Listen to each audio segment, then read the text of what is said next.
জানো তো, কালকে সারা রাতটা আমরা বাইরেই কাটিয়েছি, ঘরের মধ্যে ঢুকতে পারিনি। আমি তাও একটু ঘুমিয়ে পড়েছিলাম, কিন্তু ও না একেবারেই ঘরে ঢোকেনি সারা রাতটা। বলো বলো, তোমাদের এখানে নাকি কারেন্ট যায় না?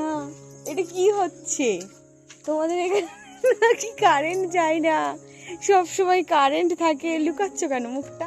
একটুখানি ভিডিও ক্লিপ শুনে তোমরা নিশ্চয়ই বুঝতে পেরেছো যে কালকে রাতে কি ঘটনা হয়েছিল। সেই জন্য সারা রাত ঘরে ঢোকেনি, আমি একটুখানি ঘুমিয়ে পড়েছিলাম। তারপর এত গরম হচ্ছিল জানো তো, আমিও আর কি ওর সাথে বাইরে চলে গেছিলাম, গিয়ে সারা রাত দুজন মিলে ছাদে একটু ঘোরাঘুরি করছি। আর জানো তো, আমাদের নিচের ঘরগুলো যদিও একটু ঠান্ডা থাকে, কারেন্ট ফারেন্ট চলে গেলে, আমাদের উপরের ঘরে কারেন্ট চলে গেলে মানে 5 মিনিট পর্যন্ত থাকা যাবে না, এত পরিমাণে গরম থাকে। তো সেই জন্য করে আর কি সারা রাত দুজন মিলে বাইরে কাটিয়েছি।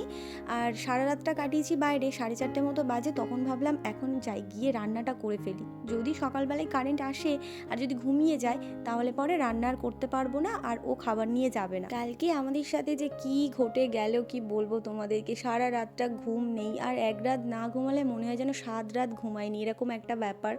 তো এই যে সকালবেলায় টুকিটাকি যে কাজকর্মগুলো ঘরে না করলে নয়, সেগুলো করেছি। যাই হোক, ওই 4:30 দিকে রান্নাটা করে ফেলেছি বলে তাই একদিকে রক্ষে, নইলে পরে ওই কী যে হতো তা জানি না। ওই ঘুম থেকে উঠে এই এখন ওর খাবার টাবারগুলো ভালো করে গুছিয়ে টুছিয়ে দিলাম, আর ও গেছে এখন স্নান করতে। আর এই লাইটটা জ্বালিয়ে রান্না করেছি, লাইটের চার্জ একেবারেই শেষ। ও বেরিয়ে যাওয়ার পর এই যে শরীরটা ভালো লাগছে না বলে একটু এক্সারসাইজ করছি জানো তো।